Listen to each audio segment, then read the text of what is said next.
হঠাৎ করে ইসমাইল বললেন, ও বাবা, আপনি বাঁধন ছুটিয়ে দেন। আল্লাহ তাআলা যদি জিজ্ঞেস করে, হে ইসমাইল, তুমি মনে হয় আমার জন্য রাজি ছিলে না, তুমি হাত পা বেঁধে নিতে বলেছিলা, তোমার জবে করার জন্য ছুরি চালাচ্ছেন কিন্তু জবে হচ্ছে না। আল্লাহ তাআলা বলেন, হে ছুরি, খবরদার, একটা পশম যেন আমার ইসমাইলের না কাটে। অতবার ছুরি দিয়ে জবে করা হয়ে গেল। ইব্রাহিম নবী আঁকলেন যে ইসমাইল জবে করা হয় নাই, তা একটা দুম্বা জবে হয়েছে। এই দুম্বা জবে হওয়ার পর অতবার আবার ইসমাইল আলাইহিস সালামকে ডাকলেন, এ বাবা আসো, আল্লাহ বুঝি আমার প্রতি বেজার হয়ে গেছে, কোরবানি কবুল হবে না। অতবার আল্লাহ বললেন, ও নবী, আপনার অন্তরে তাকওয়া রয়েছে, আপনাকে আমি শুধুমাত্র পরীক্ষা করছিলাম। ও পর্দার অন্তরে মা ও বোনেরা, একটু পর্দায় চলার চেষ্টা করবেন, স্বামীর জন্য সেবা করবেন। স্বামীরা, আপনারা স্ত্রীদের প্রতি মহব্বত করবেন, মাঝে মধ্যে ফল ফ্রুট কিনে নিয়ে যাবেন। এটা মহব্বত। হাদিয়া তাহাদাউ তাহাব্বু, হাদিয়া দিলে মহাব্বত বেড়ে যায়। স্ত্রীকে তো হাদিয়া দেওয়া সুন্নত, সুন্নতে রসুল। আলহামদুলিমান কদ্দারা খায়রাও ওয়া খাবালা, আলহামদুলিমান কদ্দারা খায়রাও ওয়া খাবালাহা, ওয়াশ শুকরু লিমান সাওয়ারা হুসনাও ওয়া জামালা, الشكر لمن صور حسنا وجمالا، لا ضد ولا ند ولا حد لمولاه، الآن كما كان ولم يلك زوالا، لا إله إلا الله، لا إله إلا الله، لا إله إلا الله، لا إله إلا الله، محمد رسول الله। الحمد لله।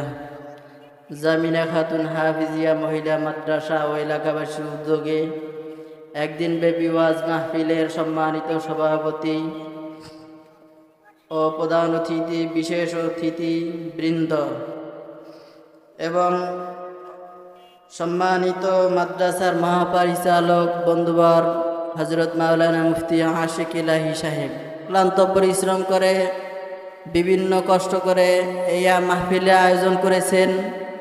এই মাহফিলে আপনারা অতি তাড়াতাড়ি চলে আসুন। এই বন্ধুরা আমার, মাহফিলে আসলে লাভ আছে না নাই? মাহফিল আসলে লাভ আছে। মাহফিলে যদি আসো, একটা আয়াত হলেও, একটা আমল হলেও শিখতে পারবা।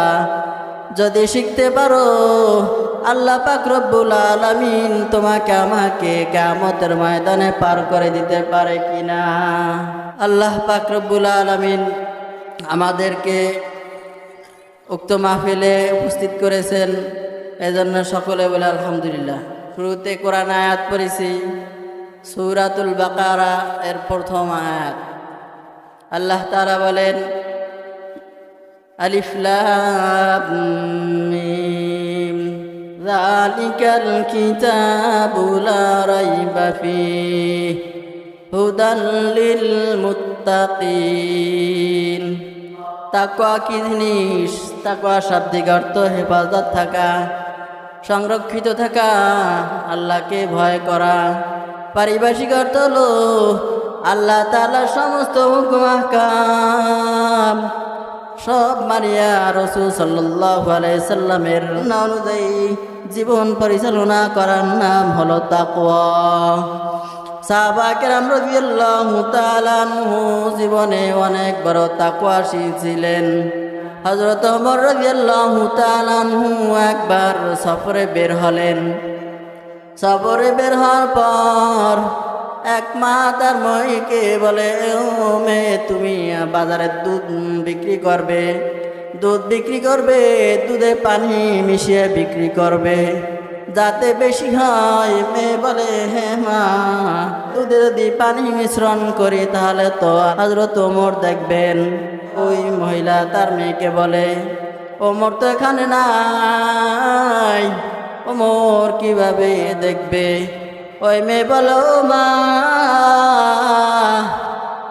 যদি ওমর দেখবে না, ওমর রাদিয়াল্লাহু তাআলা আনহুর তো একমাত্র আল্লাহ তাআলা আছেন, ওই আল্লাহ তাআলা দেখবেন।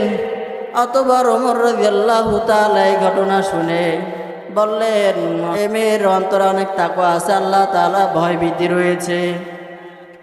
অতবার রাজদরবারে গিয়ে ওই মেয়েকে ওমর রাদিয়াল্লাহু তাআলা আনহুর ছেলের সাথে বিবাহ বন্ধনে আবদ্ধ করে দিলেন। সাহাবায়ে কেরাম অন্তরের ভিতরে অনেক ভয় ভীতি ছিল। ওই ওমর রাদিয়াল্লাহু তাআলা আনহুর অন্তরের ভিতরে অনেক ভয় ছিল। ঈদের দিন ঈদের নামাজে না গিয়ে ওমর রাদিয়াল্লাহু তাআলা আনহু ঘরে তালাবদ্ধ হয়ে বসে থাকলেন। তালাবদ্ধ হয়ে বসে থাকার পর অন্যান্য সাহাবায়ে কেরাম বললেন, হে ওমর, আপনি কেন ঈদের নামাজ পড়েন না, পড়তে আসেন না কেন? উত্তর দেন। হযরতে ওমর রাদিয়াল্লাহু তাআলা আনহু বললেন, ও সাহাবায়ে কেরাম, আমি যে নামাজ পড়লাম, নামাজ কবুল হইল কিনা চিন্তা, আমি যে রোজা রাখলাম কবুল হইল কিনা চিন্তা। ও যুবক ভাইয়েরা, এই সুন্দর একটা মজলিস মিলল, আসো। বড় বড় আল্লাহওয়ালারা আসবেন না, তাদের সওয়াত উঠাবেন। সওয়াত উঠাইয়া আল্লাহকে রাজি খুশি করিয়া নিজের অন্তর ভিতরে তাকওয়া অর্জন করিয়া ওই কবরে আপনাকে আমাকে যাওয়ার তৌফিক দান করেন। হযরতে উসমান রাদিয়াল্লাহু তাআলা আনহু আশারা মুবাশশারার মধ্যে একজন সাহাবী ছিলেন। উসমান রাদিয়াল্লাহু তাআলা আনহু কবর দেখলে ভয়ে কান্নাকাটি করতেন। কারণ কি, এই কবর হলো পরকালের প্রথম ঘাঁটি। ওই কবরে কি উপায় হবে আমার? ও পটুয়াখালী আমতলীর মুসলমান, আপনার আমার কি অবস্থা হবে? আপনার আমার কোনো চিন্তা নাই, আপনার আমার কোনো ফিকির নাই, আল্লাহ আলাদের সবত নাই। আল্লাহ তাআলা বলেন, ইয়া আইয়ুহাল্লাযীনা আমানুত্তাকুল্লাহা হাক্কা তুকাতিহি ওয়া লা তামুতুন্না ইল্লা ওয়া আনতুম মুসলিমুন। ইয়া আইয়ুহাল্লাযীনা আমানু, হে ঈমানদারগণেরা, তোমরা আল্লাহকে ভয় করো এবং আল্লাহকে ভয় করার মতো ভয় করো। যদি আল্লাহকে ভয় করার মতো ভয় আপনার আমার অন্তরে থাকতো, আপনার আমি বেপরদায় চলতে পারতাম না, গুনাহ করতে পারতাম না। ও পর্দার অন্তরে মা ও বোন, ভালো করে শুনে নাও, তোমার আমার একদিন কবরে যেতে হবে। ওই কবর কারো জন্য জান্নাতের ঠিকানা হবে, ওই কবর আবার কারোর জন্য জাহান্নামের ঠিকানা হবে। আপনার আমার অন্তরে যদি তাকওয়া না থাকে, তাহলে আপনার আমার দোয়া কবুল হবে না, আল্লাহ তাআলার কাছে কিছুই কবুল হবে না। আল্লাহ নবী হাদিসে বলেন, আল্লাহ তাআলা তোমাদের জিসিম শরীরের দিকে তাকায় না, তোমাদের অন্তরের দিকে তাকান। আল্লাহ তাআলা অন্তরেরটা গ্রহণ করেন। আল্লাহ তাআলা আপনাকে আমাকে তাকওয়া অর্জন করার তৌফিক দান করুন। সামনে আসতেছে কুরবানি। ও মুসলমান ইমানদার আল্লাহর গোলাম, আল্লাহ তাআলা বলেন, তোমাদের গোশত রক্ত কিছুই পৌঁছায় না, একমাত্র অন্তরের তাকওয়া পৌঁছায়। হযরত ইব্রাহিম আলাইহিস সালাম তার সন্তানকে এবং তার স্ত্রী মা হাজেরাকে বনবাসে দিয়ে আসলেন মক্কার অদূরে। যখন দিয়ে আসলেন তখন মা হাজেরা আলাইহিস সালাম বলেন, হে নবী, আপনি কি আল্লাহর ইচ্ছায় রেখে যাচ্ছেন নাকি? হযরত ইব্রাহিম আলাইহিস সালাম বললেন, জি হ্যাঁ, আল্লাহর হুকুমে রেখে যাচ্ছি।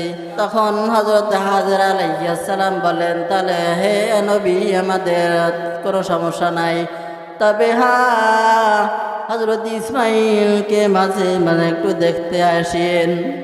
বয়স যখন 6 বছরের কিনারায়, তখন ইব্রাহিম আলাইহিস সালাম স্বপ্নে দেখলেন তোমার পছন্দের বস্তু কুরবানি করো। হযরত ইব্রাহিম আলাইহিস সালাম তিনি 100 উট কোরবানি করে দিলেন। পরের রাতেও আবার স্বপ্নে দেখলেন যে হে ইব্রাহিম, তুমি আল্লাহর রাস্তায় তোমার প্রিয় বস্তু কোরবানি করো। কয়েক রাত স্বপ্নে দেখার পর ইব্রাহিম নবী বললেন, একমাত্র আমার সন্তানই আমার প্রিয় বস্তু, তাকে কোরবানি করতে হবে। মক্কার দূরে হযরত ইব্রাহিম আলাইহিস সালাম হযরত ইসমাইল আলাইহিস সালামকে দেখে বললেন, বাবা এদিকে আসো।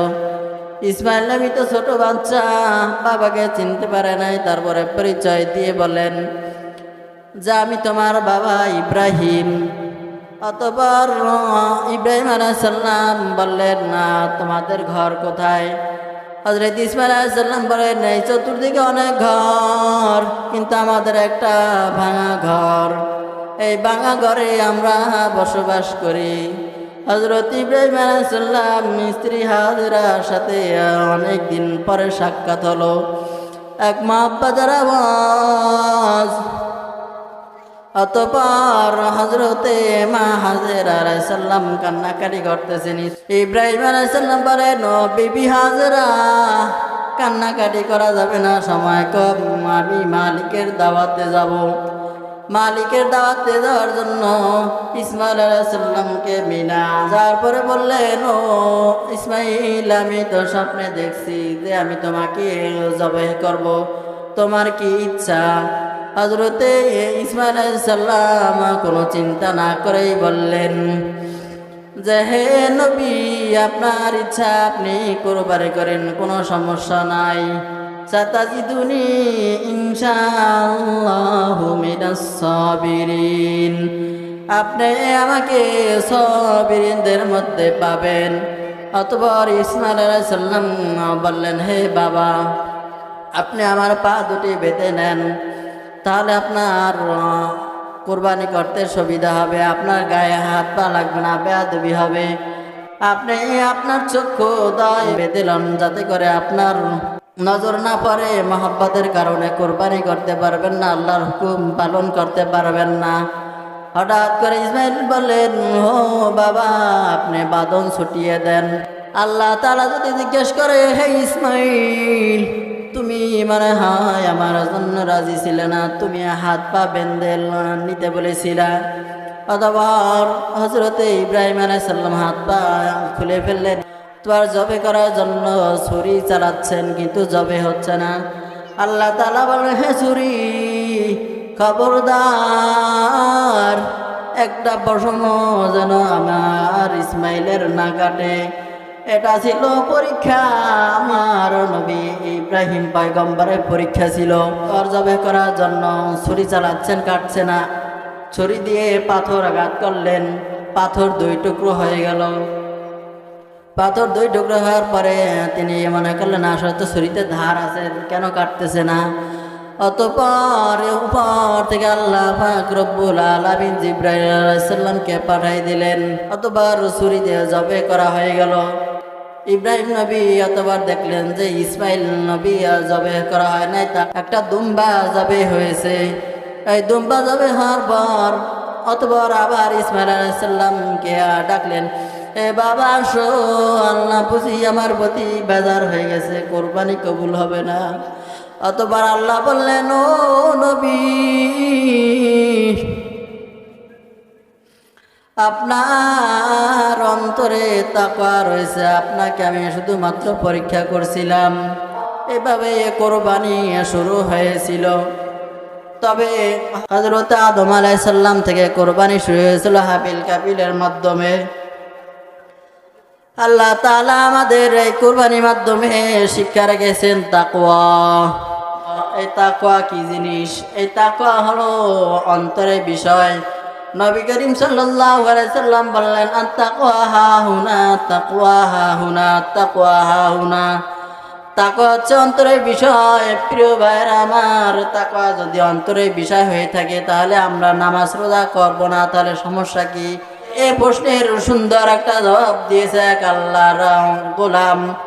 যে আমের পিচির ভিতরে, আমের মাটির ভিতরে যদি ভিতরে একটা অঙ্কুরিত হওয়ার জন্য একটা অংশ থাকে, এটা যদি পচা হয় তাহলে গাছ অঙ্কুরিত হবে না। তেমনি ভাবে আপনার আমার অন্তরের ভিতরে যদি তাকওয়া থাকে, এই তাকওয়ার ফসল মাথায় টুপি উঠবে। ও পর্দার অন্তরে মা ও বোনেরা, একটু পর্দায় চলার চেষ্টা করবেন, স্বামীর জন্য সেবা করবেন। স্বামীরা আপনারা স্ত্রীদের প্রতি মহব্বত করবেন, মাঝে মধ্যে ফল ফ্রুট কিনে নিয়ে যাবেন, এটা মহব্বত। হাদিয়া তাহাদাও তাহাব্বু, হাদিয়া দিলে মহাব্বত বেড়ে যায়।